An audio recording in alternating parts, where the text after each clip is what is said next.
சில நாட்களுக்கு முன்பு CAG என்ற தணிக்கை குழு சென்னை வந்து தமிழகத்துக்கான தணிக்கை அறிக்கைகளை வெளியிட்டது. அதை வைத்துக்கொண்டு உடன்பிறப்புகளுக்கு ஒரே கொண்டாட்டம்தான். ஏனென்றால் 2022, 2023 நிதியாண்டுக்கான தமிழ்நாடு மாநிலத்தின் நிதி தணிக்கை அறிக்கையில் 2018, 2019 நிதியாண்டில் ரூபாய் 16.30 லட்சம் கோடியாக இருந்த மாநில உள்நாட்டு உற்பத்தி 2022, 23 நிதியாண்டில் ரூபாய் 23.64 லட்சம் கோடியாக உயர்ந்துள்ளது. குறிப்பாக 2021, 22 நிதியாண்டை விட 2022, 23 நிதியாண்டில் மாநில உள்நாட்டு உற்பத்தி 14.16% அதிகரித்துள்ளது என்ற தரவுகளை வைத்து திராவிட ஊடகம் அதை பூத கண்ணாடி போட்டு பெரிதுபடுத்தியது. ஆனால் இந்த கூத்து கொஞ்ச காலம்தான் நீடித்தது. பாஜக மாநில தலைவர் அண்ணாமலை நடத்திய பத்திரிகையாளர் சந்திப்பில் CAG அறிக்கையின் உண்மை பக்கங்களை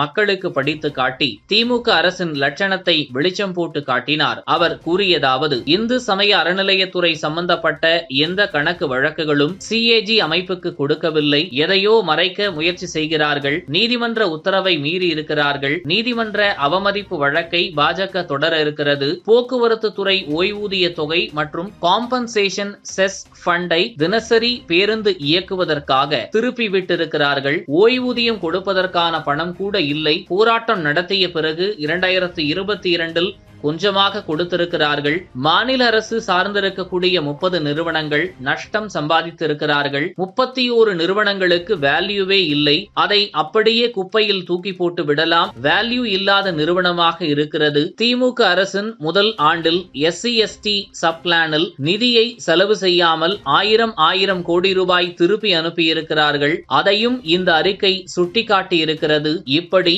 திராவிட ஊடகங்களால் மறைக்கப்பட்ட தரவுகளை பொதுவெளியில் வைத்தார். இந்த நிலையில் மற்றுமொரு அறிக்கை திராவிட மாடல் அரசின் அவலத்தை காட்டியிருக்கிறது.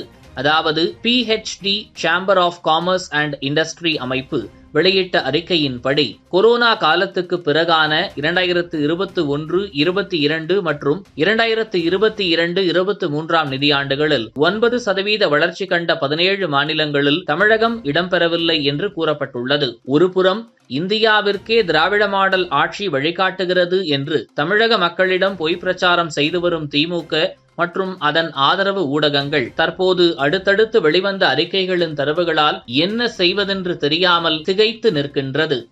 இதுபோன்ற முக்கிய நிகழ்வுகள், அரசியல் தகவல்களை ஆழமாக மாறுபட்ட கோணத்திலும் அறிந்து கொள்ள மறக்காமல் உங்கள் TNS24 டிஜிட்டல் பக்கத்தை பின்பற்றிக் கொள்ளவும். உங்கள் ஒவ்வொரு ஆதரவும் இதுபோன்ற பல நிகழ்வுகளின் பின்னணியை அறிய உதவும்.